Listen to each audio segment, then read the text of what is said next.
Oke, Assalamualaikum warahmatullahi wabarakatuh. Baik, teman-teman sekalian, jadi eh, di video kali ini saya akan memberikan materi terakhir ya, yaitu berkaitan dengan faktor risiko ekonomik dan APT eh, sekaligus share tentang kisi-kisi untuk UAS.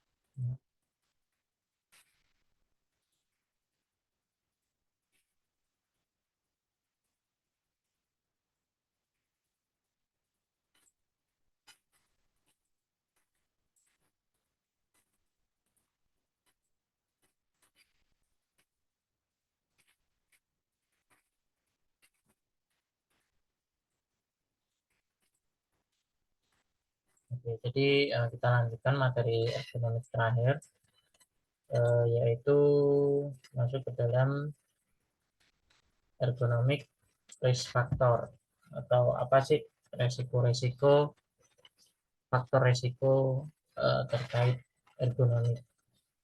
Oke, yang pertama itu netral posture ya. Netral posture itu postur yang netral. Nah, seperti yang dilihat di sini, bagaimana ergonomi itu mengatur posisi bekerja atau kalian duduk supaya nggak terjadi cedera atau cedera jangka panjang maupun jangka pendek, seperti tulang bungkuk, pinggang, punggung bungkuk, kemudian mata matanya terlalu dekat atau jauh, itu perlu diatur dalam ergonomi.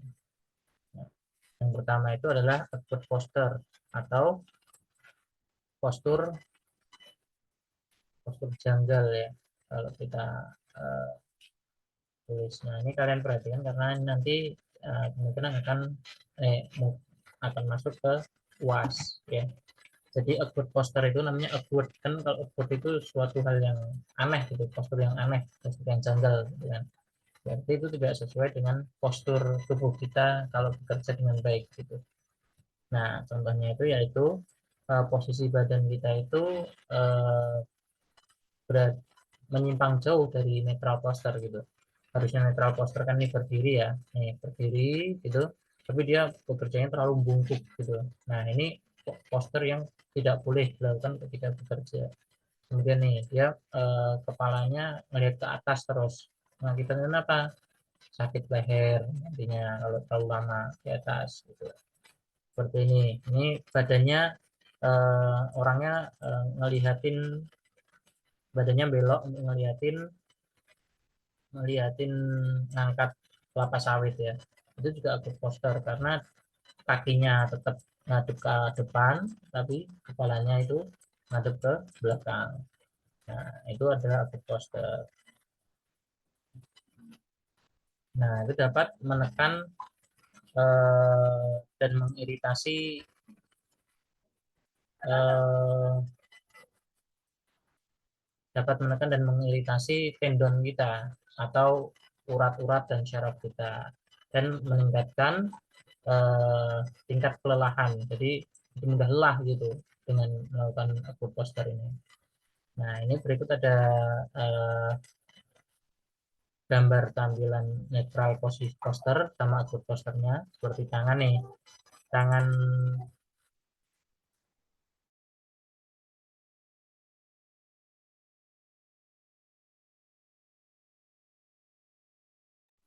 Nah, netral posture ini tangannya lurus ini ya. Tapi kalau untuk posture dia menyimpang tuh, radial deviation atau menyimpang ke kanan maupun ke kiri. Itu kalau kayak gini itu udah termasuk good posture karena nanti syaraf dan eh, syaraf dan urat-uratnya akan bergeser atau tertarik gitu. Oh, urat bagian sini akan tertarik, stres. urat seninya akan kendor gitu. Seperti ini juga, jadi tangan ke depan atau ke belakang terlalu banyak seperti ini itu yang disebut dengan awkward posture. Oke, kemudian yang ke selanjutnya adalah repetition. Repetition itu apa? Repetition yaitu adalah mengulang-ulang. Jadi pekerjaan yang tiap hari atau dalam 8 jam kerja itu pekerjaannya cuma eh, ngulang-ulangin doang gitu. Misal ngangkat barang koper bandara gitu. Ya tiap hari angkat terus taruh ke tempat konveyor untuk ngantar barangnya itu ya kerjanya tiap hari seperti itu namanya repetition. Nah itu resikonya apa? Itu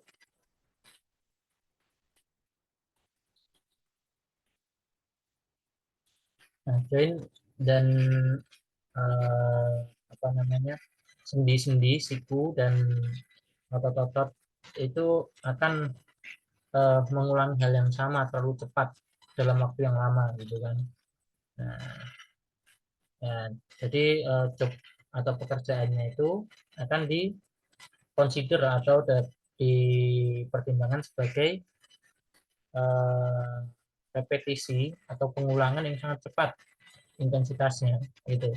Itu kalau cycle time-nya itu 30 detik atau kurang. Jadi proses dia melakukan pekerjaan itu kurang dari 30 detik itu sudah disebut faktor resiko repetisi atau pengulangan yang harus kita concern gitu. Kalau kita misalnya mindah kopernya ini itu lebih dari 30 detik itu nggak masuk ke dalam repetisi.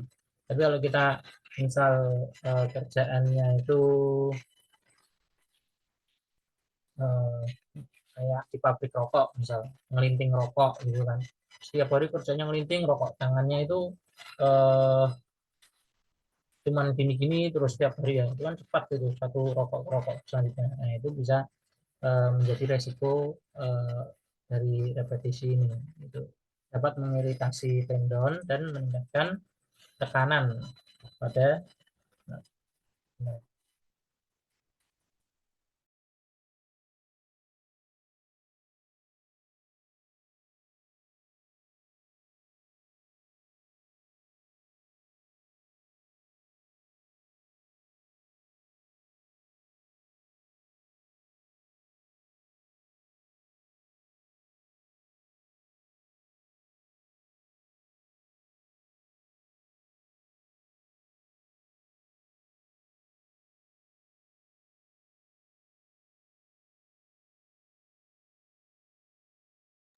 oke lanjut ya jadi tadi kita sampai sini dapat mengiritasi urat-urat kita sama meningkatkan tekanan di syaraf ya. Tuh, kalau terlalu sering repetisi. Kemudian yang selanjutnya adalah static postur atau posisi yang statik. Statik itu apa? Diem, yang diem selama lama gitu. Jadi sedikit pergerakan atau nggak ada pergerakan sama sekali dalam bekerja, misalnya mengamati kerjaannya setiap hari mengamati di mikroskop kan gini terus posisinya. Ya, ini juga kerjaannya seperti ini gitu. Nah, itu di mana badan kita itu menahan posisi-posisi tertentu selama periode yang cukup lama. Nah, contohnya yaitu prolong sitting atau prolong standing atau duduk terlalu lama, duduk dan berdiri terlalu lama ya. Nah, kalau prolong standing yang disebut sebagai prolong standing atau berdiri yang terlalu lama itu kalau sudah di atas 2 jam. Nah, kalau prolong sitting itu lebih dari 30 menit ya. Nah, jadi kalau sudah duduk selama 30 menit, langkah lebih baiknya berdiri dulu sebentar untuk melancarkan lagi peredaran darah gitu. Karena dengan duduk atau berdiri yang cukup lama, berdiri selama 2 jam itu dapat menahan aliran darah dan dapat meningkatkan resiko pada otot kita gitu. Nah, kemudian forceful exertion atau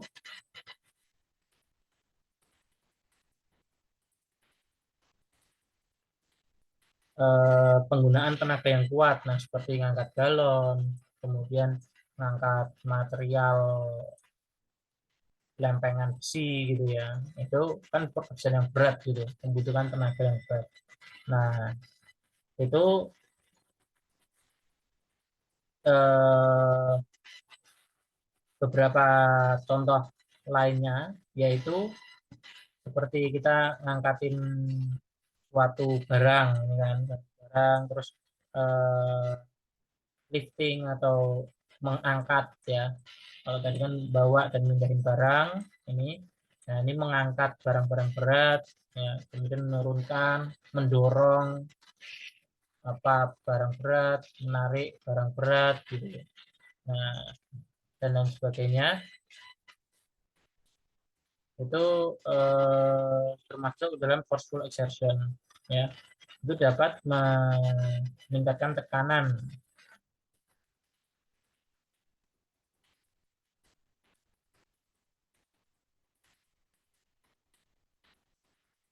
pada jaringan lunak ya, seperti otot, tendon, kemudian ligamen, dan meningkatkan kelelahan dan kemungkinan eh, bahaya. Kemudian selanjutnya adalah kontak stres atau tekanan eh, kontak. Jadi kita nih tangan kita menekan suatu benda. Nah, itu disebut kontak stres ya. Tekanan sentuhan. Nah, jadi pada titik-titik tertentu pada barang seperti ini kan, nah ini kan sakit ini lama-lama kalau kita nggak eh, kalau kita nggak apa namanya kalau kita nggak peduli sama kayak hal kayak gini kecil kayak gini, nanti jangka panjangnya apa bisa meningkatkan tekanan pada eh, jaringan lunak kita ya, seperti tadi itu tendon kita, saraf kita, urat kita, kemudian aliran darah ya. Nah seperti ini kan lama-lama pasti sakit nih kalau tangan kalian ada titik tangan kalian yang menempel atau neken di suatu pinggiran barang, itu pasti akan sakit. Kemudian vibration atau vibrasi atau getaran ya. Ini ada hand arm vibration, the whole body vibration. Ini tangan yang terkena vibrasi sama semua badan vibrasi. Misalkan ngepasien alat berat ya. Nah, itu kan pasti ada getarannya, ya kan? Nah, itu resikonya apa? Dapat eh, meningkatkan tekanan atau suplai darah kita itu terhambat gitu, ke tangan, ke badan itu jadi terganggu, jadi nggak bisa bekerja dengan maksimal itu ya. Nah kemudian yang selanjutnya adalah faktor-faktor lingkungan, ada temperatur, ada pencahayaan, sama ada eh, kebisingan gitu ya. Itu dapat meningkatkan human comfort atau eh, kenyamanan dalam bekerja, aktivitas, dan kesehatan juga. Misal temperatur yang terlalu panas itu kan nggak nyaman. Terus kegiatannya jadi kalian nggak bisa maksimal. Kemudian kesehatan kalian juga terganggu karena kan terpapar panas terus kan lama-lama kalian akan bisa eh, gampang lemas dan sebagainya. Kemudian lightning terlalu gelap atau terlalu terang itu juga nggak bagus, harus sesuai. Kemudian fisik ada syarat-syarat kebisingan yang bisa ditolerir dalam suatu perusahaan. Itu karena faktor-faktor lingkungan ini dapat mempengaruhi dan makanya itu masuk sebagai economic risk factor.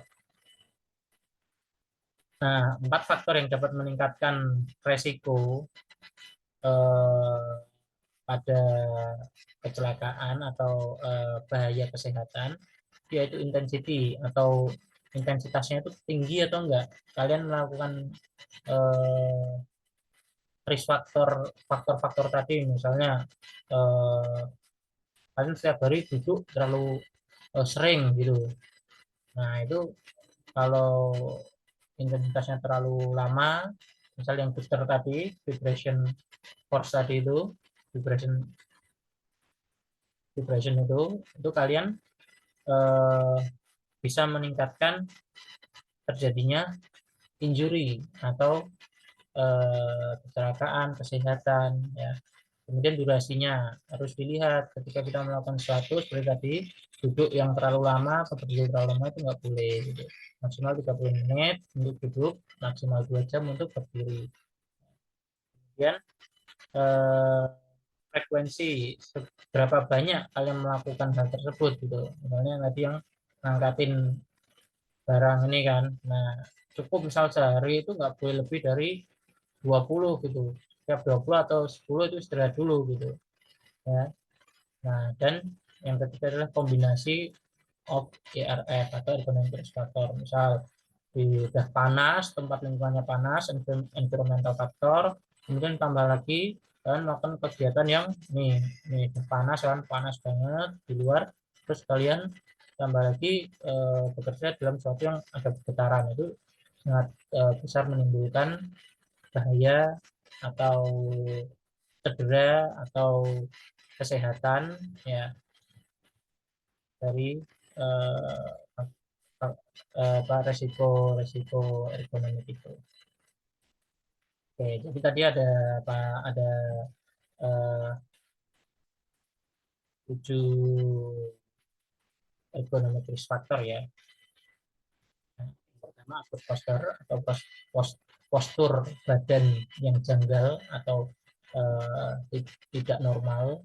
Kemudian ada repetition atau pengulangan, terlalu banyak melakukan suatu kegiatan yang pengulangan. Kemudian static posture atau postur tubuh diam yang cukup lama, seperti berdiri prolong sitting atau prolong standing, berdiri yang lama atau duduk yang lama. Kemudian forceful exertion, yaitu eh, melakukan kegiatan-kegiatan berat ya, seperti angkat galon dan lain sebagainya. Kemudian kontak stres atau bagian tubuh kita itu ada yang menekan suatu benda, ujungan ujungan benda yang apa namanya tajam dan lain sebagainya dengan waktu yang cukup lama. Kemudian vibration atau getaran dan faktor-faktor lingkungan. Oke, eh, jadi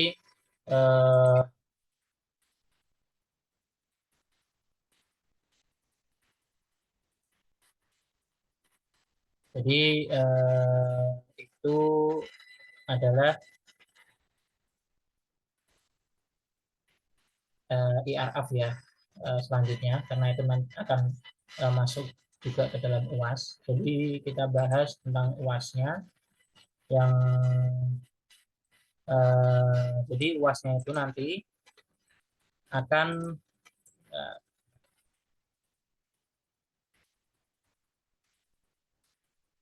akan terdiri dari, ini kalian nanti pelajari aja yang APD, kalian baca-baca aja. Ini akan masuk juga, tapi lebih ke ini ya. Kalian fokus pada ini aja, seperti alat pelindung muka dan mata itu apa aja, alat pelindung telinga itu apa aja, kalian sebutkan tuh sedetail mungkin, itu akan masuk ke dalam UAS. Ini ada semua. Nah, jadi eh,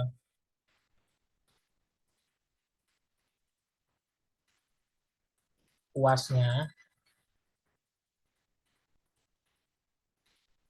itu terdiri dari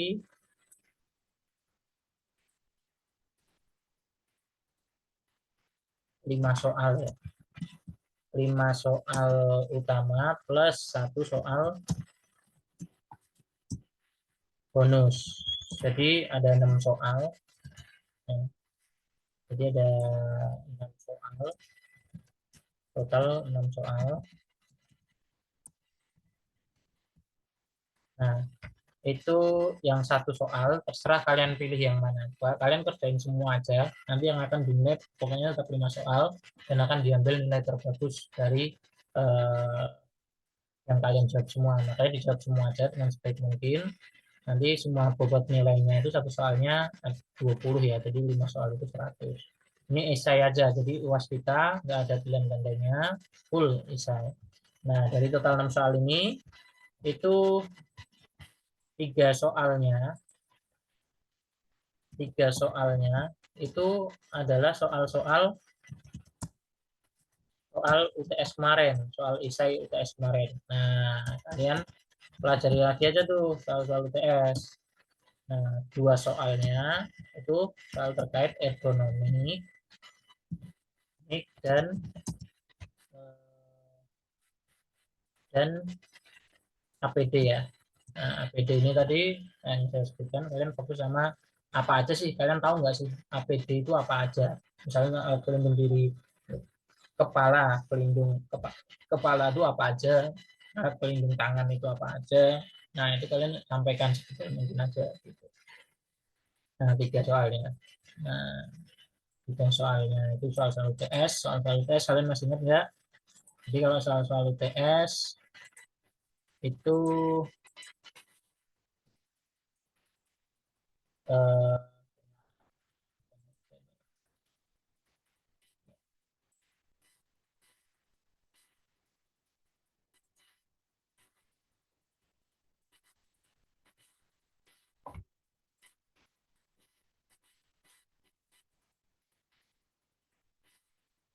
oke.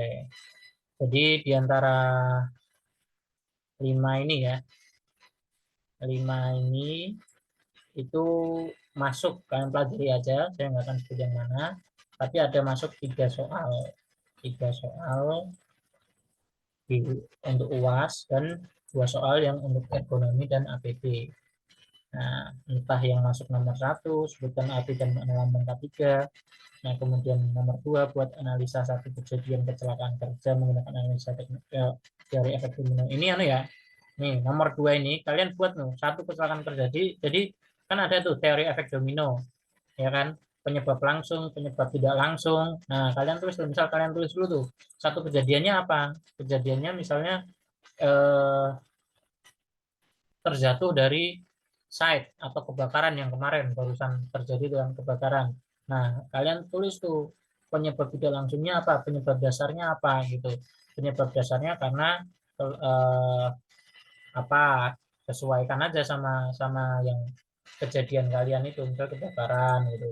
Penyebab dasarnya yaitu eh,